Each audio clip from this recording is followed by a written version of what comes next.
Bonjour. Alors me voilà à nouveau, je crois pour la 4e édition de ce Nota Bene. Je vais parler aujourd'hui d'un sujet à la base extrêmement simple, mais qui, comme beaucoup de ces sujets, entraîne de nombreux développements, et des développements finalement assez subtils. Et je voudrais donc y venir m'y arrêter, comme j'ai l'habitude de faire.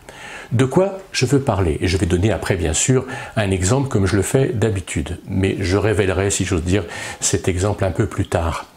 Je vais parler, pour la énième fois, de 3 accords, mais en fait d'un seul accord, mais qui découle des 2 premiers, des 3 premiers accords que je nomme accords de prédominante. J'y reviens en 30 secondes. Je les nomme ces 3. Les 3 accords de prédominante peuvent se situer en majeur ou en mineur, bien évidemment. Et ces 3 accords de prédominante, comme je les nomme, précèdent la dominante cadentielle. Cette dominante ayant une fonction cadentielle, entraîne une cadence parfaite, ou une cadence imparfaite, ou une cadence rompue, ou même éventuellement fait une station sur cette dominante dans le cadre de la cadence, de la demi-cadence. Quelles sont ces 3 prédominantes? Je les dis donc extrêmement rapidement. Je suis en Do, j'aurai donc le Fa qui précède le Sol, lui-même précédant le Do, je l'écris dans ce sens. J'ai tout d'abord l'accord de Fa lui-même, donc le Fa est chiffré 5, voilà. Je vais tout de suite enlever les 2 notes qui suivent, dominante et tonique.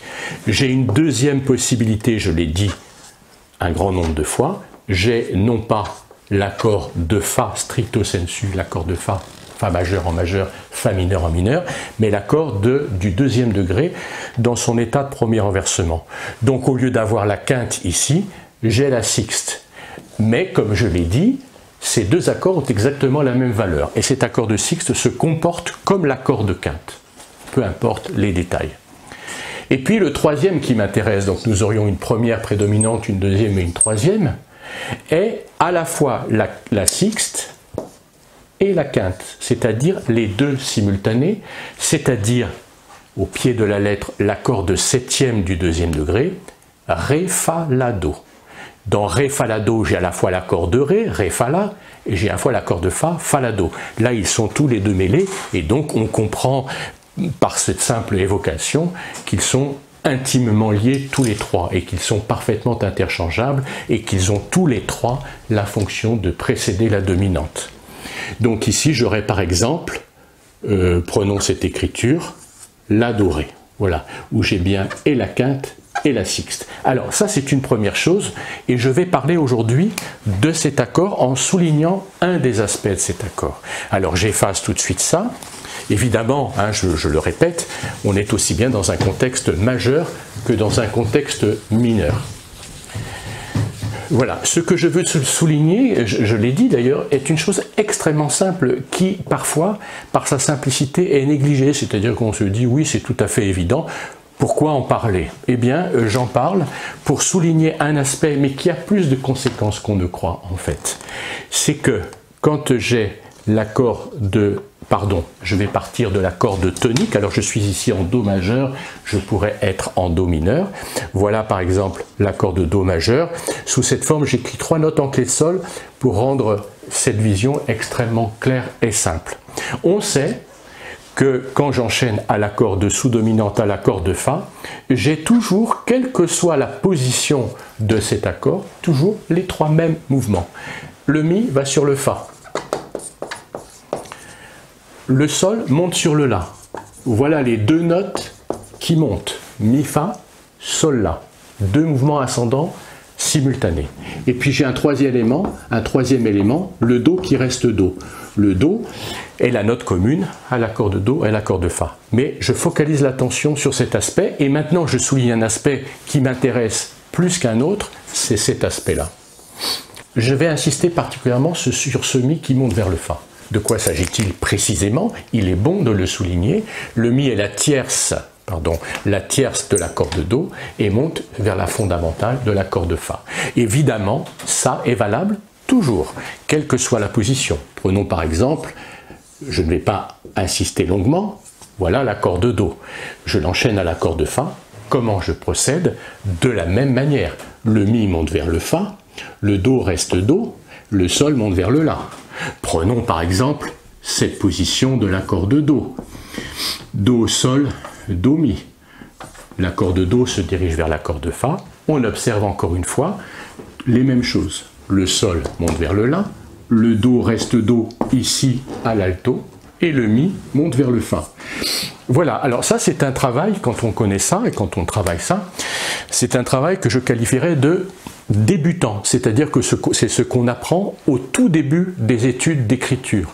Enchaîner deux accords à l'état fondamental, garder la note commune. C'est vraiment l'élément de base, le noyau essentiel de l'écriture. Et bien maintenant, cet accord de Fa peut parfaitement jouer son rôle de prédominante, être suivi de l'accord de Sol, etc. Mais que va-t-il se passer?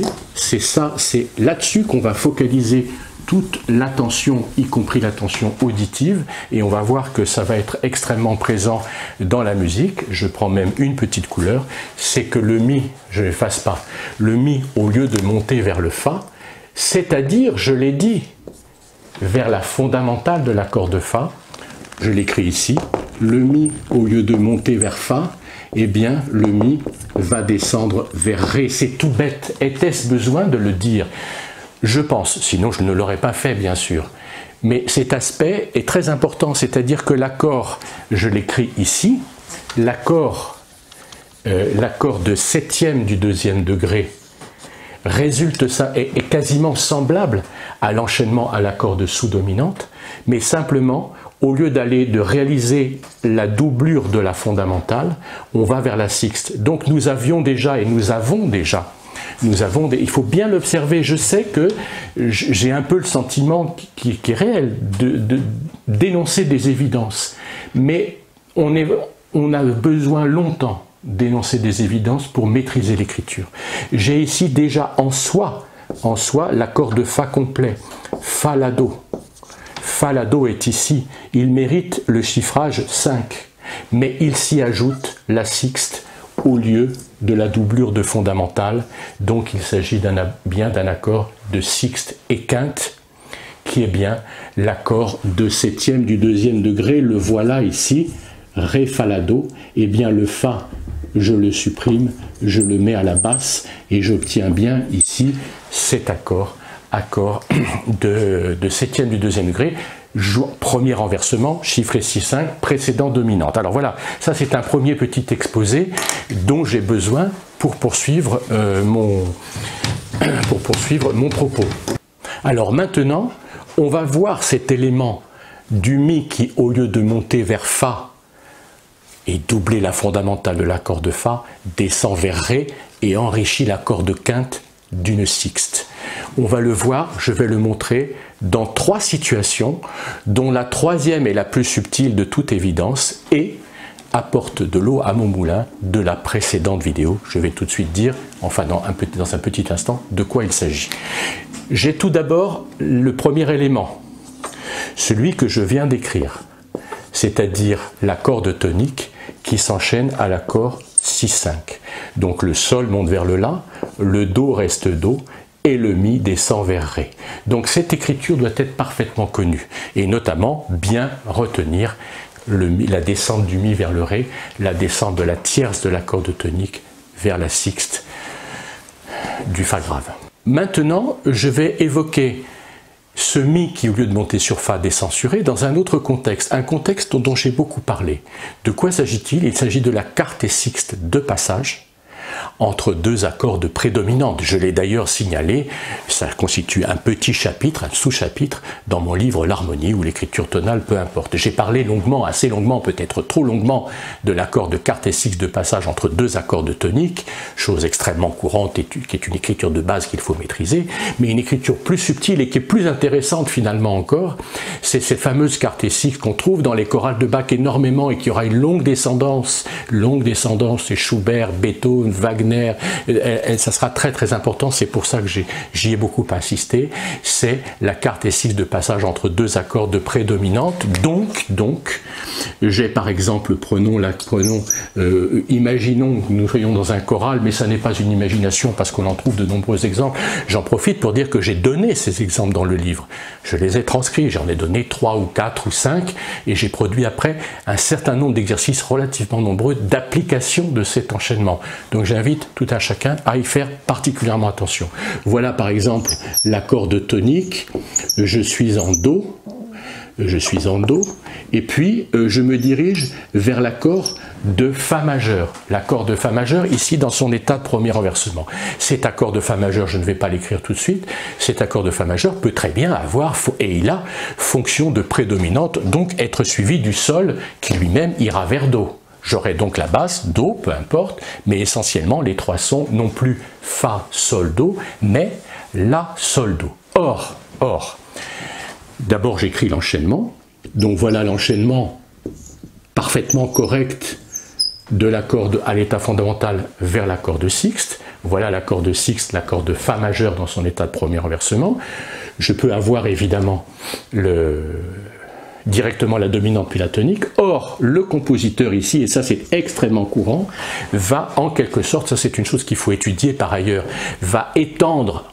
Et parfois, j'ai donné un exemple chez Schumann, dans un lied de Schumann, où l'extension est carrément 3, 4, voire 5 mesures, je ne sais plus. C'est-à-dire que cet accord de sous-dominante va durer en utilisant la fameuse quartet sixte de passage entre deux accords de prédominante. Alors, maintenant, je vais écrire l'accord de quartet sixte de passage entre ces deux accords de Fa. Je le fais de manière, entre guillemets, pédagogique en montrant voilà l'état fondamental. Du premier renversement, je me dirige à l'état fondamental. Que se passe-t-il? Nous le savons ici, j'ai un échange basse ténor. J'ai La, Fa et donc Fa, La. Ça c'est une chose. Maintenant, entre ces deux états, je mets 5 pour bien préciser qu'il s'agit de l'état fondamental. Maintenant, qu'est-ce que je vais avoir? Je vais avoir la note de passage entre le La et le Fa, le Sol de passage, de la même manière entre le Fa. Donc ça, c'est une octave de passage, c'est un double passage, mais cet accord, ces deux Sols, vont porter l'accord de tonique. Voilà, et il s'agit bien d'un accord de quartet sixte. Alors, j'ai beaucoup dit, j'insiste et je pense qu'il est vrai, je suis convaincu qu'il est important d'insister sur cet aspect. Maîtriser la quartet sixte de passage, c'est maîtriser ces trois éléments. Ces trois éléments, quels sont-ils? Premièrement, l'échange, la voix qui échange contre la basse qui fait La, Sol, Fa. Ici, j'ai la voix qui échange qui fait Fa, Sol, La. Voix qui échange, ici le ténor. Ensuite, j'ai une voix qui répète 3 fois la même note. C'est la même note, cette note-là est la note commune. Elle est ici à l'alto, Do, Do, Do. Et puis j'ai une voix qui, je disais de manière légèrement impropre, qui brode. Do, Si, Do, ici, Fa, Mi, Fa. On est bien d'accord. Mais, à partir du moment où on a bien compris ça, et je retombe sur cet élément-là, et il est très important d'établir une relation entre ces deux écritures, c'est que le Mi, au lieu de monter sur Fa, va descendre vers Ré. Tout ça sont un petit peu des vérités de la palisse. C'est-à-dire que entre cette quartet sixte relie non pas deux accords de Fa pur et simple, mais un accord de Fa et un accord de septième du deuxième degré dans son état de premier renversement. Et après va suivre la dominante enfin, parce que nous pouvions attendre la dominante ici, comme je le disais, qui allait se diriger vers la tonique. Non, il y a extension de l'accord de sous-dominante par ce jeu de quartet sixte de passage, et enfin la vraie dominante cadentielle arrive ici, qui va se diriger vers la tonique. Je n'écris pas la tonique, peu importe. Mais on voit bien ici que le Mi, dans le cadre de la quartet sixte, là le Mi était dans le cadre de l'accord à l'état fondamental, descendait vers le Ré. Mais ici, ce Mi est inscrit dans l'accord de quartet sixte, mais néanmoins, il subit le même sort et il provoque, si j'ose dire, il entraîne l'accord 6-5 prédominante. Voilà, c'est une chose. Alors maintenant, j'invite à bien noter ça, à bien le retenir, à bien l'observer. Il est évident, je l'ai beaucoup dit, que cet enchaînement, c'est cet enchaînement qui m'intéresse, existe abondamment en mineur, bien sûr, où le La est bémol, le Mi est bémol. le La est bémol, le Si est bécard, etc. On est bien d'accord, enchaînement valable autant en majeur qu'en mineur, et accord de Fa se transformant par abaissement du Mi en Ré en accord 6-5. Ça, c'est une chose. Maintenant, je voudrais, une fois n'est pas coutume, relier mes deux vidéos Nota Bene. La précédente, ici, je la réévoque, parce qu'il s'agit encore une fois de la même chose, et j'avais dit à l'occasion précédente qu'il y avait un élément subtil que je n'allais pas juste à expliquer vraiment de manière approfondie. Je disais ici que j'ai l'accord de tonique, et souvenons-nous de cet enchaînement La, Si, Do. Alors là, évidemment, il est très évident que ce soit un accord 6-5 barré, je n'en parle pas, je pourrais l'écrire, bon je l'écrirai après, mais j'avais dit que qu'est-ce qui précède, alors je me répète, pardon, qu'est-ce qui précède la dominante, qui ici, bon, c'est pas cadenciel, enfin c'est très imparfait, c'est une cadence imparfaite, cet enchaînement dominante tonique avec renversement. Qu'est-ce qui précède la dominante? La prédominante. La prédominante, ici, ce serait Ré, Fa, La, Do. Ce serait donc l'accord, si je fais l'enchaînement correctement, ce serait ça. Je l'avais montré dans la vidéo précédente. Ensuite, j'enchaîne à ça. Et puis évidemment, j'enchaîne comme ça. Je ne fais pas trop de commentaires. Ici, c'est l'accord 4-3, c'est-à-dire le second renversement de la septième de dominante. Or, c'est ce que j'ai montré dans cette vidéo. À chaque fois que je rencontre cet enchaînement chez Bach, je ne rencontre jamais ça. Ou peut-être que ça existe, je ne sais pas, je n'ai pas d'exemple en tête, mais je n'en connais pas comme ça. Par contre, ce que je connais, c'est ça. C'est-à-dire le Mi qui persiste avant de se diriger vers le Ré. Je laisse ça de côté une petite minute. Ce qu'on va trouver dans l'exemple que je vais mentionner tout à l'heure, qui est le deuxième scherzo de Chopin, qui est en Si bémol mineur, et dont la partie qui m'intéresse est en La majeur. C'est la partie en La majeur qui m'intéresse et le tout début de cette partie en La majeur.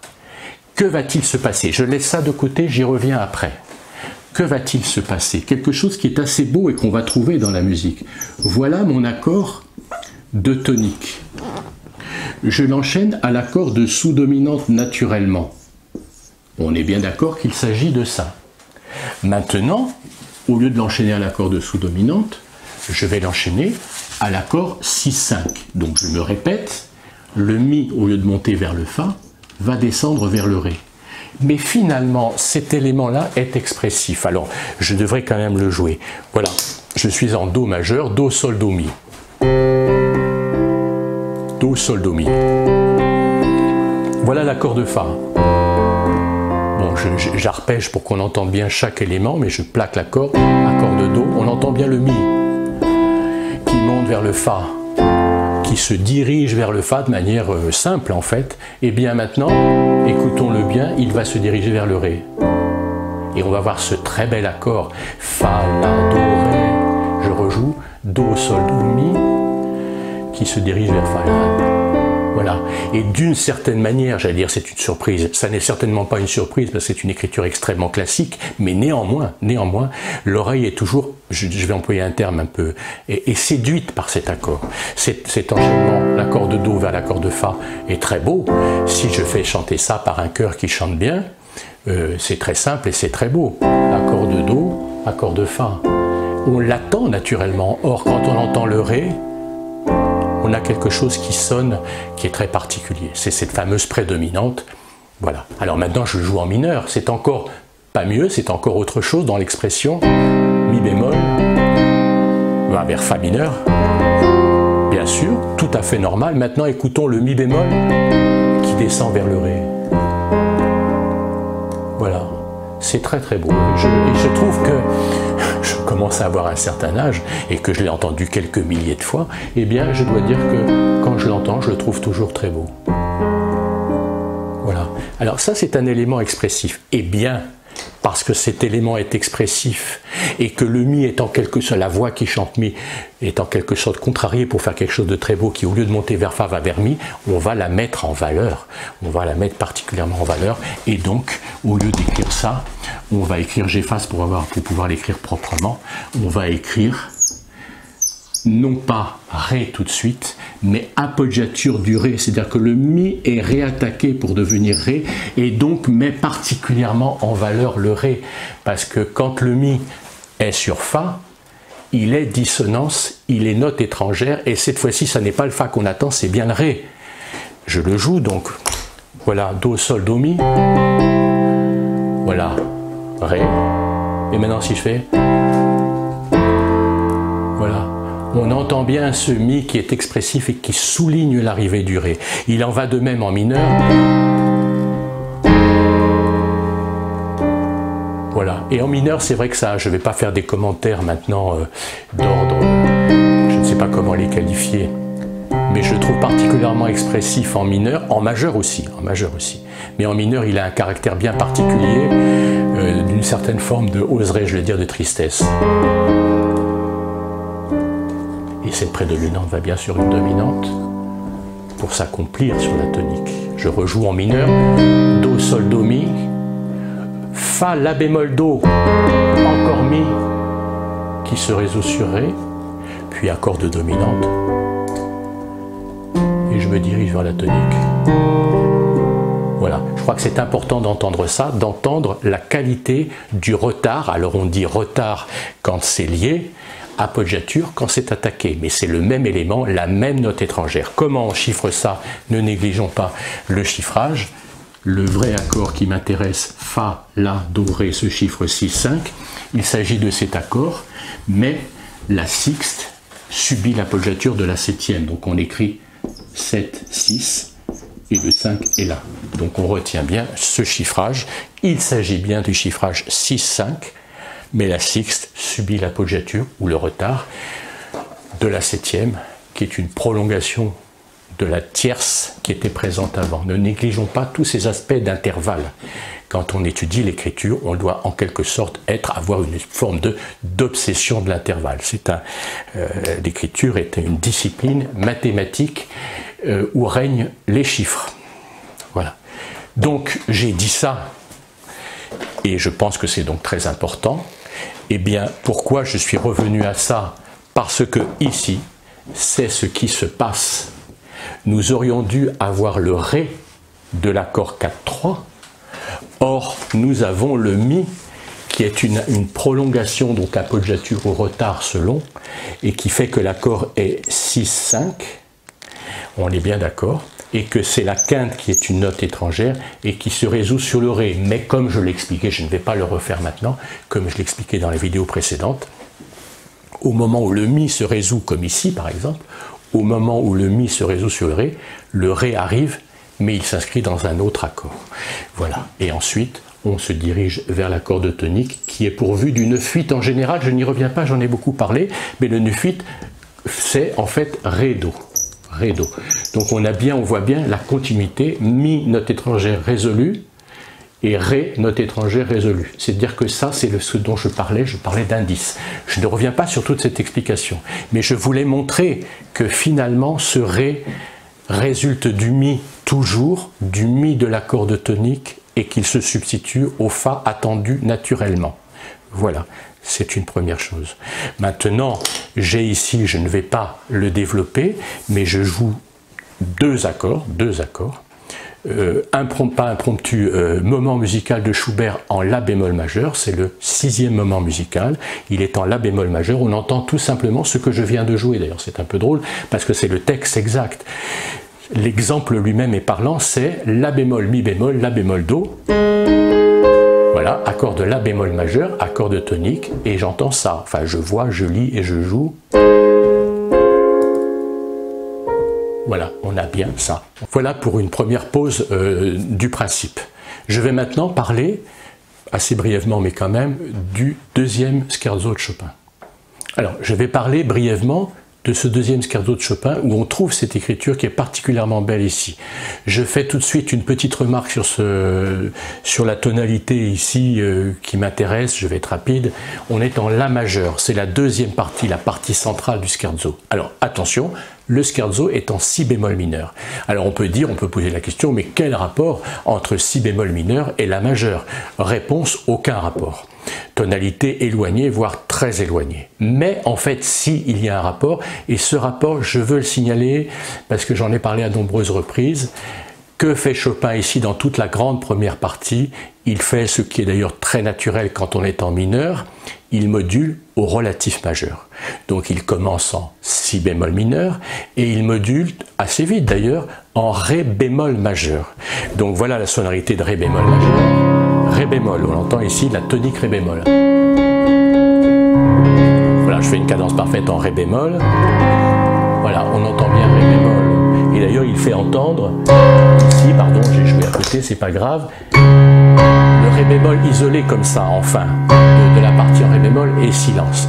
Donc l'auditeur et l'exécutant d'ailleurs en oreille, le ré bémol. Ce ré bémol est la fondamentale bien sûr de l'accord de ré bémol et c'est la tonique de cette tonalité. Cette note est ancrée dans l'oreille et tout de suite il fait entendre cette sonorité. Voilà, ça c'est très beau, c'est-à-dire que ce ré bémol qui désormais est écrit do dièse, mais il s'agit bien de la même note, sonne comme tierce majeure très chantante de la tonalité de la majeure. Donc voilà le rapport entre non pas si bémol mineur et la majeure, mais entre le relatif majeur de si bémol mineur, ré bémol majeur. Je le refais, ré bémol, voilà ré bémol, en tant que tonique, voilà.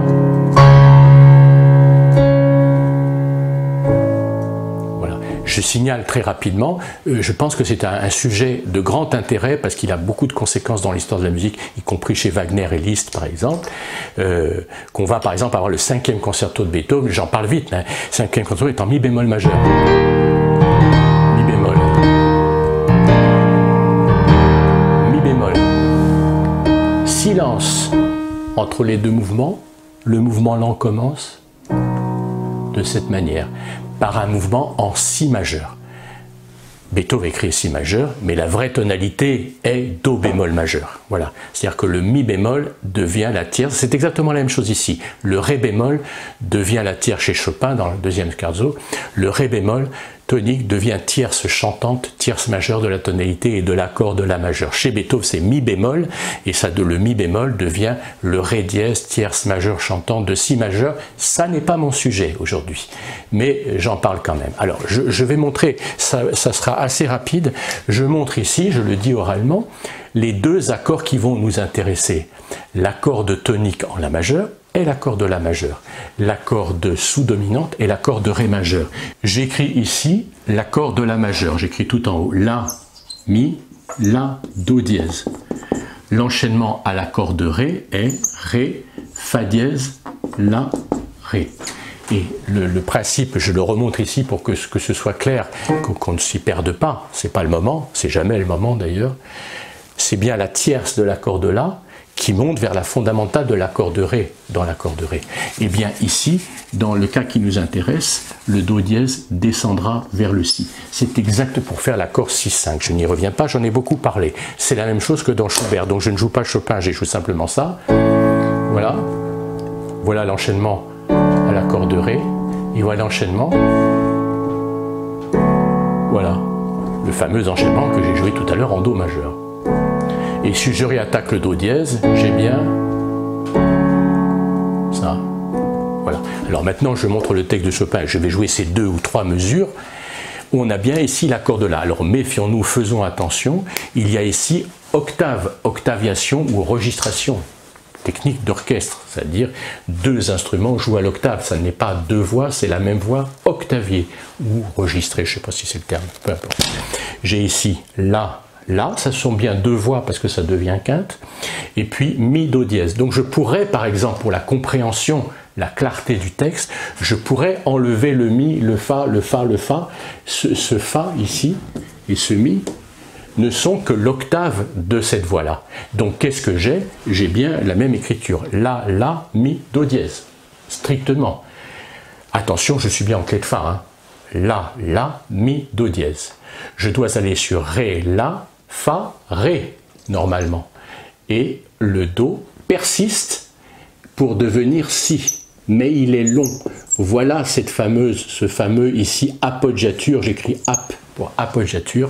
Voilà. Donc je vais jouer pas encore le Chopin, enfin de toute façon ça n'est rien, c'est très peu de mesures, mais j'enlève cette voix, je l'enlève. Je joue La, La, Mi, Do. Donc l'enchaînement, je ne fais pas de rythme, pas de mesure. Voilà, le Do se résout sur le Si. Et Chopin, j'ai souvent fait ça à différentes reprises, je sais, c'est presque peut-être un tic chez moi. Quatre voix sont là. On est face à une trame sonore, des fils, chaque voix est comme un fil. J'avais fait ce geste, je ne sais plus à quelle occasion, il prend cette voix-là, il la retire et il en déduit par l'appoggiature expressive résolue ici, un fil mélodique qui n'est qu'une simple ornementation, parce qu'on a Do dièse, les notes réelles sont bien sûr Do dièse, la tierce, puis le Si, puis de nouveau le Do dièse. Mais que se passe-t-il? Le Do dièse dur se résout et il y a un fil, je parlais de ce fil, qui retourne à Do dièse en faisant un petit circuit. Autre chose, je sais que je dis trop de choses, mais peu importe, autre chose. J'ai montré ici que si c'était l'accord de Ré, nous aurions Ré au lieu de Si. Eh bien finalement, il le montre, parce qu'il résout sur Si, mais il va chercher comme avec un petit regret le Ré fondamental ici quand même, qui subit lui-même l'appoggiature du Mi. Donc on a l'appoggiature Do Si et puis Mi Ré. Ça c'est un peu secondaire, mais enfin quand même il faut comprendre que ce fil est issu naturellement de cette écriture. Alors je fais entendre ici le texte. On était arrivé en Ré bémol, et puis on entend après un silence, deux mesures de silence. Le tempo est très rapide, donc ce silence est assez bref. On entend après ce Ré bémol, on entend. Voilà.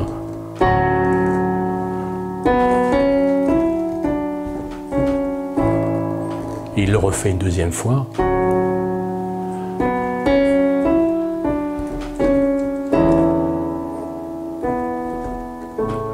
C'est tout. C'est-à-dire que c'est très pur, c'est très peu de choses. Je refais entendre, et ce qui est très beau aussi, j'insiste aussi sur un autre aspect, qui du point de vue de l'écriture stricte est secondaire, mais qui du point de vue de la musique n'est pas secondaire, c'est cette octave. Parce qu'en fait, ce Mi monte sur le Fa en octave, et je le fais entendre séparément. J'ai bien La La, qui devient Ré La.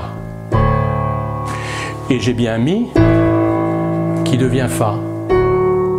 Et ce Fa, le fait qu'il soit en octave, le rend particulièrement chantant et particulièrement clair.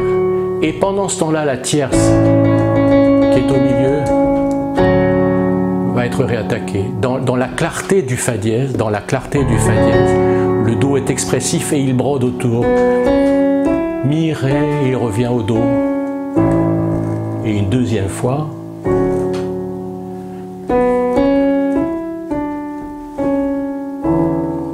cadence tonique. Voilà, passage absolument magnifique, réalisé avec des moyens, peu de moyens. Et dans ce contexte qui était Ré bémol, ce La majeur est d'une lumière particulière. Je ne résiste pas au plaisir de faire réentendre ce Ré bémol, et puis ça.